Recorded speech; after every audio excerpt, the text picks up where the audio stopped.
The Rookie Season 7 Episode 9 Recap, The Kiss. This is a detailed synopsis of Episode 9 of The Rookie's 7th season. James is in the ambulance and covered in blood when we open. Celina informs the police and EMS that James has been shot. Gray informs Harper and Lopez that James has been shot while they are conversing in the locker room. James is battling for his life in the emergency room at the hospital in the meantime.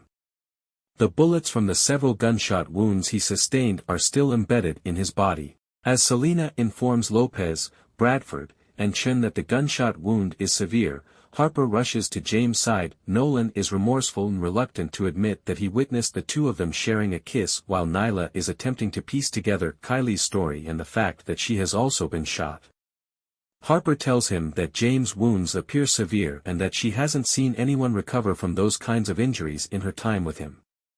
Angela is the chief investigator, Nolan informs Harper. She can see he's holding back, but he doesn't tell her more despite his desire to. After Wesley arrives and gives Harper a hug, he leaves to find out more details. Lopez discovers the identity of the shooter in the interim. Wesley and Nolan enter as Angela is giving Gray the rundown, and Wesley claims that jealousy is the other motivation. Nolan told Wesley about the kiss he witnessed, but Angela is still in denial and doesn't believe it. She is upset that Nolan kept this knowledge from her for a few hours during the wildfire and asks him how long he knew about the kiss. Gray informs Nolan that he is unable to tell Harper what he's seen since Harper is under suspicion due to the jealous motivation. Bailey arrives to check on Harper and inquire about James, but she faints and needs urgent medical attention. Harper agrees as Gray discusses the procedures that make her a suspect. She confides in Gray that they have been having a difficult time together and have hardly seen one another in recent weeks. She is comforted and supported by Gray. After Bailey fainted from dehydration, Nolan gave Celina the responsibility of caring for him. After seeing the shooting, Bailey uses the chance to inquire about Celina's well-being. Bradford and Chen pursue their suspect after spotting him. They wind up chasing the suspect at high speed. They almost lose sight of the suspect after an accident, and they barely avoid colliding with a mob of people and an elderly woman. The culprit continued after running over an elderly woman. They must pause in order to assist. Because they had to tend to the woman, Bradford and Lucy feel bad about missing the driver. As part of the investigation, Gray and Nolan must examine Harper's house in the interim. Nolan discovers proof that James was friends with Leonard, an anti-cop radical and activist who has a warrant for burning police vehicles and other items.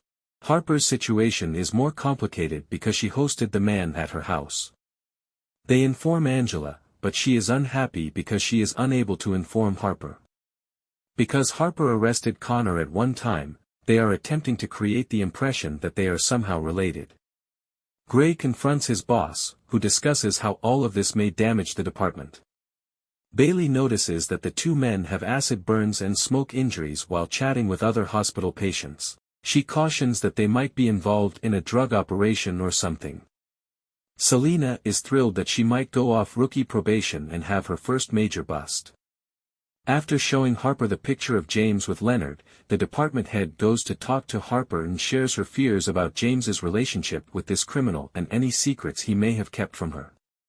Harper assures her that she can question James about all of that when he awakens and that she still believes the shooter was pursuing Kylie and the bystander was innocent. She also requests Nolan, her union representative, but the woman informs Harper that Nolan is the one who witnessed James and Kylie sharing a kiss and reported it. Vivian informs Gray that he must place Harper on administrative leave because they need to take initiative in the wake of the corrupt police incident. Harper handed in her gun and badge after overhearing. When she questions Gray about James's affair, he candidly responds that he is only aware of the kiss Nolan witnessed. Chen talks about the woman dying while he and Bradford struggle with the case. She feels sorry for the daughter. However, a lady suddenly enters and asserts that she is the woman's sole daughter. When they enter the room they believe to be the other daughters, the genuine daughter identifies it as her mother's maid. The woman's jewelry is being stolen by the maid. Celina enters the hospital to speak with the men. Her meth is confirmed by lab reports. She threatens to take them into custody. However, one of them passes out while the other claims they simply borrowed meth from someone else and didn't manufacture it. Wesley enters to talk to Harper and see how she is doing. Since a lot of things are happening with James, he advises her to have trust. She questions Wesley about James's infidelity. Although he is also her friend, she was aware of their bro code. He reassures her that James was loyal to her and that he hasn't heard any rumors of infidelity. Since James is all about helping people, he isn't shocked by the picture and never spoke much about Kyle. Nolan learns more about the white nationalist anti-cop men involved in the Connor case. They are going to come get him. They tell the account of how they stole from a meth lab. They only came into contact with meth because of the lab, and when they heard sirens, they stuffed the cash in their buttocks.